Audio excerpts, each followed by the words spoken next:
So you're considering an OLED TV, but you're worried about burn-in. Let's talk about that.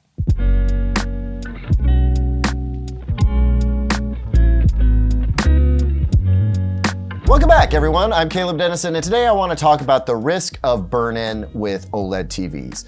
Over the past 10 years or so, there's been plenty of talk on this subject, but there have also been plenty of changes in that time, especially recently.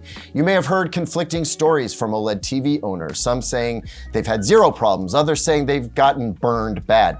You may be aware of an ongoing burn-in test being conducted by ratings.com. There's a lot of noise on this issue, some of it valuable, some of it not. It's kind of hard to separate the wheat from the chaff, as they used to say. So I'm here to try to lend some perspective. I have a lot of experience with OLED TVs myself. I have friends and family with OLED TV experiences. I've heard from readers and viewers just like you, and I've spent a considerable amount of time speaking to engineers, both at the companies that make OLED TVs and those focused on developing the technologies that go into these TVs. From all of that input, I've developed what I think is some pretty solid guidance on the topic of OLED TV burn-in, even though it is very complicated, and I'm hoping you will find it useful. And if you do find it useful, or at least entertaining, please consider slapping a like on this video, subscribing if you want to see more, and commenting down below with whatever feedback you think might be helpful for me and the other folks who watched this video. I have been loving your comments lately, guys, so thanks so much for that. I'll see you there. Okay, let's dig into OLED burn-in. The first thing I need to mention, you probably figured this out from the title of the video, is that this is part one of a two-part video series because I just couldn't cram everything into one video. And also, there are really two natural segments to this. We have the WOLEDs that LG has been making and shares that technology with Sony. And then we have the new QD OLEDs, which brings in a whole nother factor to this burn-in business. So we're gonna start with a little bit of a history, figure out how we got to where we are now, and talk about the risk of burn-in with today's WOLEDs. And the next video, we're gonna get into some really important stuff around QD OLED. All right, moving on. So history time. Sometimes I'll say, feel free to skip ahead if you want, but this time I'm gonna ask you to stick with me because the story of how we got here affects the psychology behind how we regard our screens. And that bit becomes a critical component by the end of this video and the next one. So stick with me, I promise to make this fun. With that in mind, fun fact. TV screen burn-in has been a thing for almost 50 years.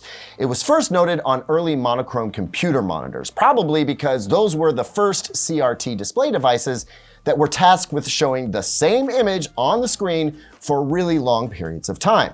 If you're like me though, your first run-in with screen burn-in may have been the upright Pac-Man console at Pizza Hut. Pizza Huts were very different in the 80s. I mean, they even had salad bars.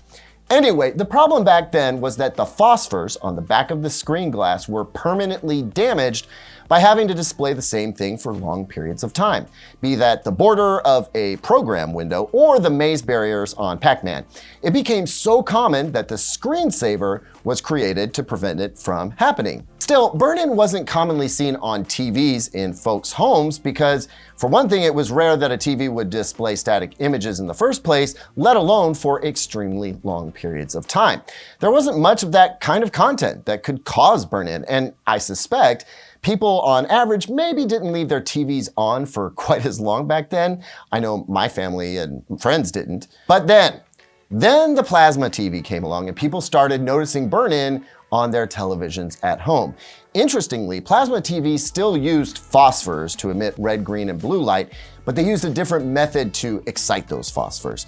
Because of how plasma TVs worked, along with an increasing number of static on-screen elements and content, and possibly a growing average of hours used per day, burn-in became a concern for TV buyers. Eventually, plasma TV makers mitigated burn-in potential to the point that it wasn't an issue for most folks. Tricks like pixel shifting along with screensavers took care of the problem for the most part, but the worry that plasma TVs could suffer burn-in never really went away. I mean, I remember folks asking me if they should worry about burn-in in the same year that Samsung and Panasonic released their very last plasma TVs.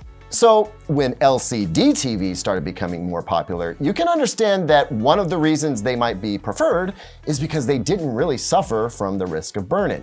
Yeah, technically you can wear an LCD pixel out so that it doesn't react the way it should any longer, but the hours of use that requires is pretty significant, and it has nothing to do with a colored pixel wearing out prematurely the way regular burn-in does.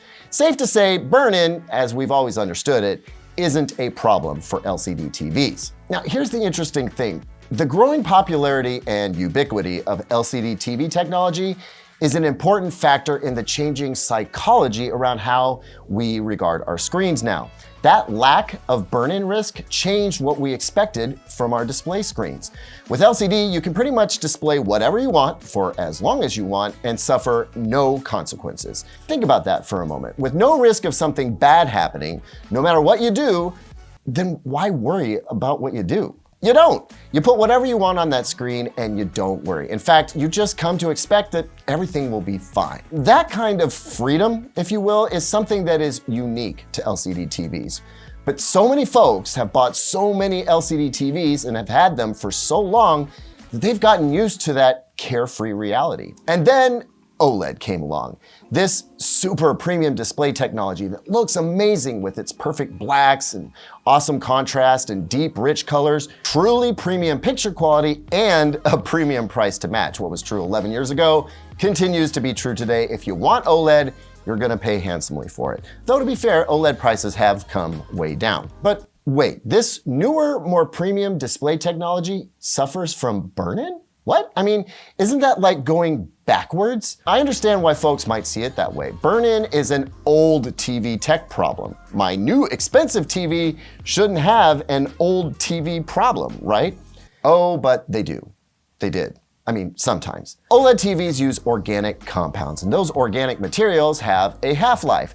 They can wear out, and the result of them wearing out in a non-uniform manner is burn-in. Fortunately, OLED burn-in is less common today than it was when OLED first came out, at least among WOLEDs. Actually, like plasma, OLED TVs have benefited from processes that minimize burn-in risk. And as a result, today's WOLED TVs suffer a very low risk of burn-in. Now, as promised, I'm going to talk about QD OLED burn-in in the next video, but for now, let's talk about who might need to be concerned about OLED burn-in in general. Because even though the risk of burn-in has gone down, low risk is not no risk. And this may come as a disappointment, frustrating even, but there are no clear-cut guidelines to follow when trying to figure out if you might be one of the few at risk for OLED burn-in. That's mostly because there's really no hard data that exposes exactly when you'd cross a threshold from non-risky use to risky use. As I mentioned before, the cause of burn-in is static images displayed for long periods of time, repeatedly. Now, I can cite some examples of what static images are likely to cause a problem, but defining what a long period of time is in this context is where things get a little fuzzy. Still, I think we can walk away with some helpful guidance here. The most common static image elements you're likely to run into today are the tickers or banners you see on sports, news, and weather channels, or from the user interfaces or head-up displays on many video games. Even with the tech built into TVs that reduces burn-in risk, that CNN, Fox News, Weather Channel, or ESPN banner can, over time, eventually cause burn-in. The same goes for video games, where part of the screen never changes. This might be the dashboard of a car in a racing game, or the head-up display in an RPG, for example. So those are the common things that can cause burn-in. But how long does it take for them to actually cause the burn-in? Well, part of the reason that it is impossible to come up with a one-size-fits-all answer is because there are so many variables. One variable is your TV brightness settings. Another variable is how long you play the game each day. Another is how many days in a row you play that game and for how many months. Look, personally, I would not advise playing the same content with those kinds of static images for more than 3 or 4 hours a day, every day, for weeks or months on end. That kind of use is likely to cause a problem eventually. Leave CNN on for 8 hours one day, but limit use to an hour or two on most other days, you'll probably be just fine. Same goes for video games. If you go hard on one game with static elements for 8 hours a day for a week, maybe 2, you'll probably be okay. But if you're gonna play for 4 hours a day for a solid month, that starts feeling like it's treading into slightly risky territory. Are you starting to get a feel for that line you don't want to cross? I would say if that kind of use doesn't sound at all like anything you do, then you have nothing to worry about. If you think you might use your TV in that manner sometimes, but not all the time, you're probably gonna be okay. But if you are honest with yourself and you're saying, look, I'm leaving ESPN on for 6 hours a day, every day, because that's how I roll, well, an OLED TV isn't for you.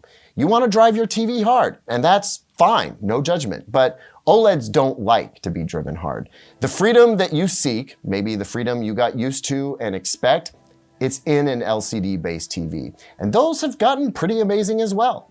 One big question is popping up a lot though. Does the guidance I just offered for WOLED TVs also apply to the new QD OLED TVs? Well, QD OLED is a different kind of OLED TV that seems to behave differently. It's reinvigorated the concern about burn-in on OLEDs, due in no small part to an ongoing test being conducted by Ratings.com about which I have some real concerns. So in part 2, we'll talk about why burn-in risk on QD OLEDs may or may not be different than WOLEDs and what the result of this ongoing ratings test may or may not tell us. In the end, my hope is that no matter what OLED TV technology you're interested in, you'll be able to make a more confident decision about whether or not to buy one. Thanks as always for watching, everyone. I'll see you on part 2 coming very soon. Hit this video with a like, subscribe so you don't miss the next one. I love your comments, so keep them coming. And until I see you again, here's 2 other videos I think you might like.